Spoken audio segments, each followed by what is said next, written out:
Bonsoir à tous.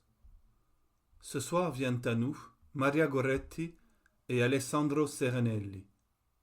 Leurs existences se sont croisées pour l'éternité le 5 juillet 1902. Nous sommes en Italie, dans le sud. La région s'appelle le Latium et la ville la plus proche, Nettuno. Dans un hameau vivent deux familles, celle d'Alessandro et celle de Maria. La famille d'Alessandro a éclaté sous les coups de l'alcoolisme et de la folie.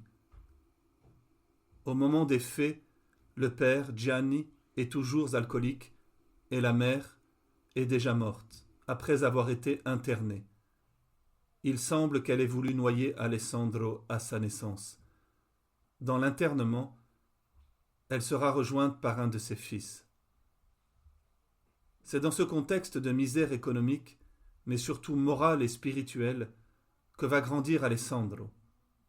Vers 17 ans, Alessandro semble réservé et timide, mais la réserve attend le plus souvent le déversoir et la timidité l'orgueil.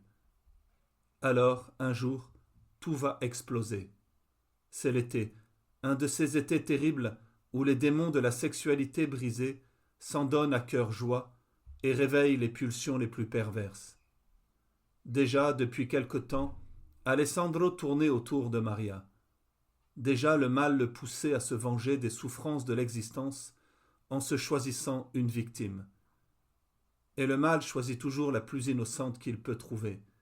Elle habite en face, à quelques mètres. « Covadis, Alessandro. Où vas-tu, Alessandro ?» Le jeune Alessandro ne peut pas répondre. Il est comme possédé par une force qui fait de lui son jouet. Alors lui aussi va prendre Maria pour un jouet. Sauf que Maria n'est pas un jouet, une mécanique sans âme. Maria est une jeune fille, elle est une personne.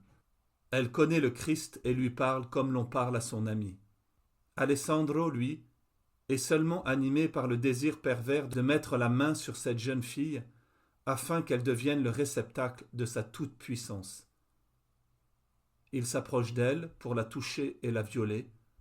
Alors Maria crie « Alessandro, si tu fais cela, tu iras en enfer. » Le cri de Maria fait comprendre à Alessandro qu'elle ne se laissera pas faire.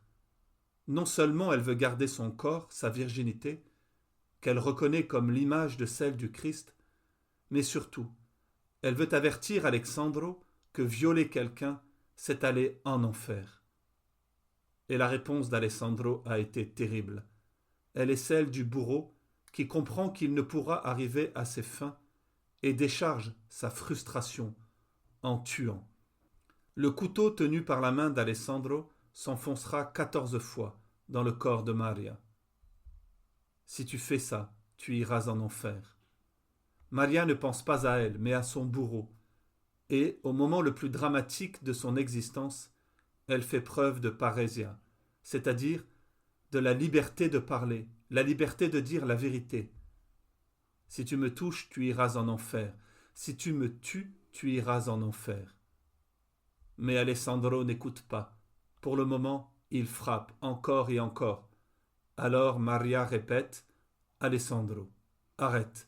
Tu vas aller en enfer. » Dire la vérité comme le fait Maria Goretti, c'est rappeler qu'il y a des péchés mortels qui ouvrent immédiatement la porte de l'enfer.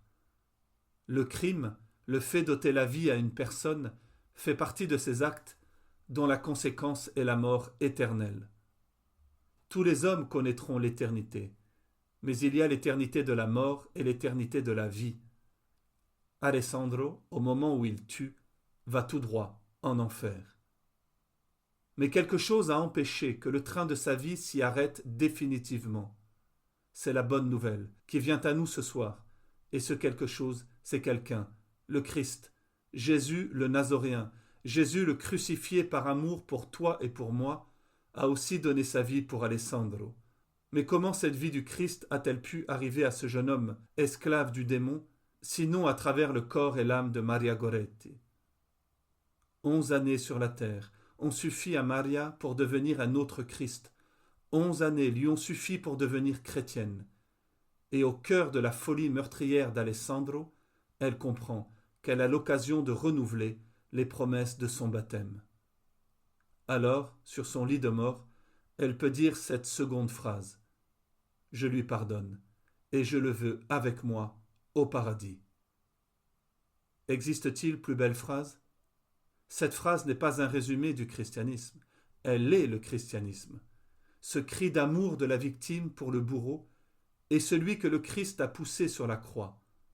Père, pardonne-leur, car ils ne savent pas ce qu'ils font. Et, en réponse à l'assassin crucifié à côté de lui, en vérité, je te le dis, aujourd'hui, tu seras avec moi au paradis.